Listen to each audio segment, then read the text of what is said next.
जलवायु एवं प्राकृतिक वनस्पति। निम्न में से कौन सी प्राकृतिक वनस्पति मरुस्थलीय प्रदेशों में पाई जाती है? तो कैक्टस है आंसर इसका। रेगिस्तानी ओक के बारे में निम्नलिखित कथनों का अध्ययन कीजिए।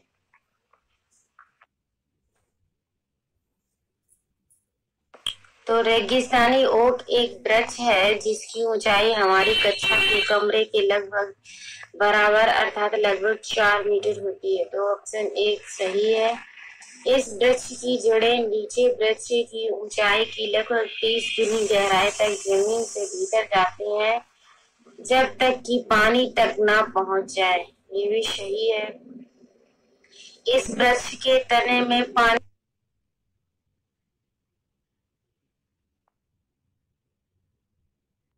एकत्रित होता है। ये भी सही है। यह वृक्ष अबू धाबी में पाया जाता है। ये गलत है क्योंकि यह वृक्ष अबू धाबी में नहीं पाया जाता है। रेगिस्तानी ओक जो है वो ऑस्ट्रेलिया में पाया जाता है, न कि अबू धाबी में। रेगिस्तानी ओक एक पेड़ का नाम है जिसकी जड़ें उस गहराई तक जमीन में भीतर जाती हैं जब तक कि पानी तक न पहुंच जाए। इस पेड़ की जड़ों की गहराई पर इस पेड़ की ऊंचाई से लगभग 30 गुनी होती है। यह पेड़ कहा जाता है ऑस्ट्रेलिया। निम्नलिखित में से कौन सा सदाबहार पेड़ नहीं है? तो शहतूत जो है वो सदाबहार पेड़ नहीं है।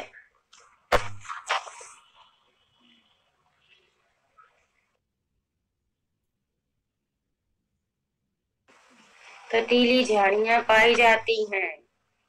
आंसर है इसका गर्म एवं शुष्क मरुस्थलीय जलवायु में निम्नलिखित से भारत का कौन सा क्षेत्र उष्णकटिबंधीय सदाबहार वन से ढका हुआ है? पश्चिमी घाट। भारत के किस राज्य में सर्वाधिक वन है? इसका आंसर है मध्य प्रदेश। निम्नलिखित में से किस राज्य में मैंग्रोव वन का सबसे अधिक क्षेत्र है? तो आंसर है पश्चिम बंगाल। भारत में कौन से राज्य में अधिकतम संख्या में आर्कटिक होते हैं? सिक्किम। जैव विविधता एवं संरक्षण पर्यावरण। WWF के आशय है कि वर्ल्ड वाइड लाइफ फंड। इसका फुल फॉर्म पूछा जाता है कि WWF का से क्या आशय है? तो वर्ल्ड वाइल्ड लाइफ फंड। संकटग्रस्त जंतु दैत्याकार पांडा कहा जाता है। तो संकटग्रस्त जंतु दैत्याकार पांडा किसे कहा जाता है? तो चीन को कहा जाता है।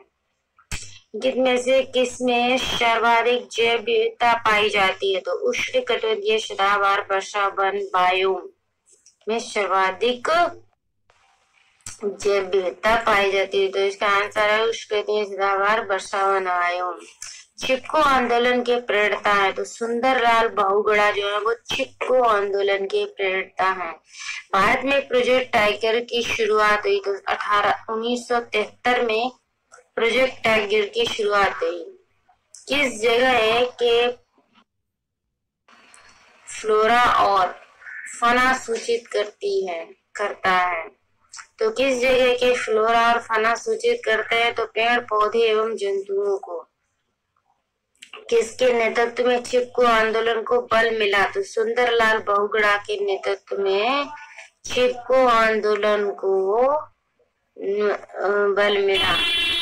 पर्यावरण को बचाने के लिए चिपको आंदोलन का संबंध किस राज्य से है? तो आंसर है इसका उत्तराखंड से। पारिस्थितिकी तंत्र एवं प्राकृतिक अधिवासों का संरक्षण एवं उनके प्राकृतिक वातावरणों में प्रजातियों का जीवन क्षम जनसंख्या का रख रखाव एवं प्राप्ति के लिए प्रयुक्त पद है स्वस्थाने संरक्षण।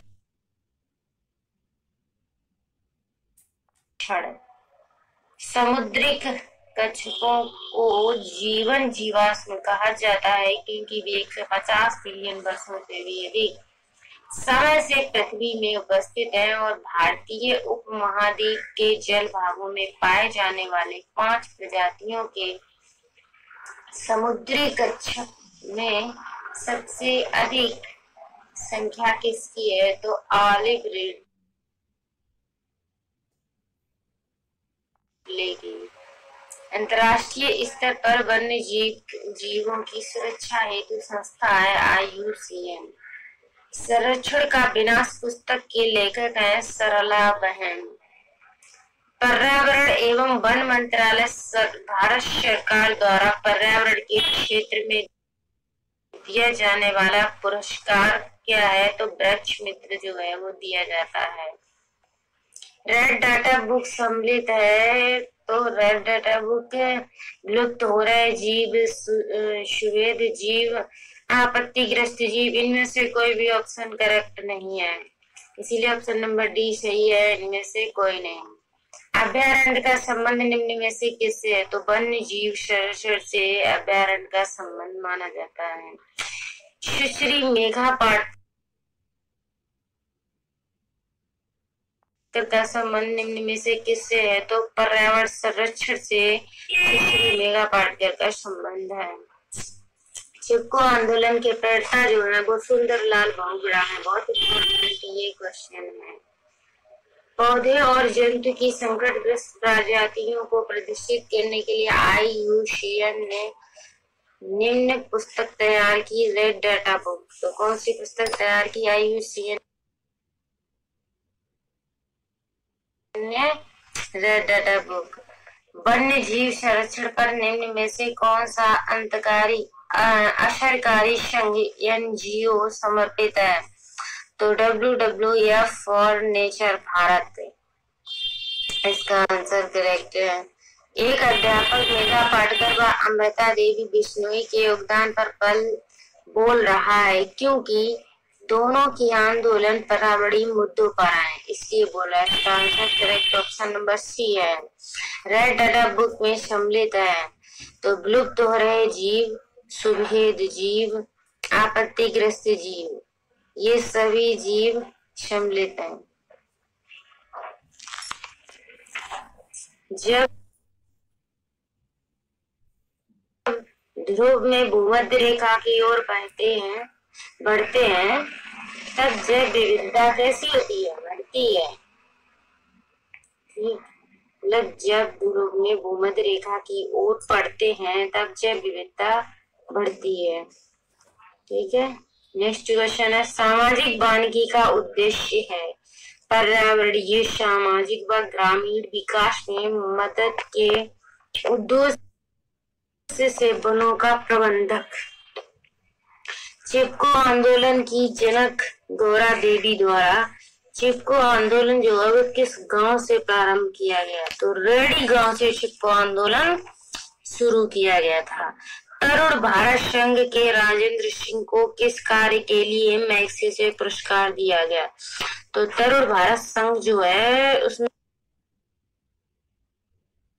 राजेंद्र सिंह को मैग्सेसे पुरस्कार किसके लिए दिया गया? तो जल संरक्षण के लिए दिया गया। निम्नलिखित में से कौन सा भारत के 3 जैव विविधता हॉटस्पॉट में से एक है?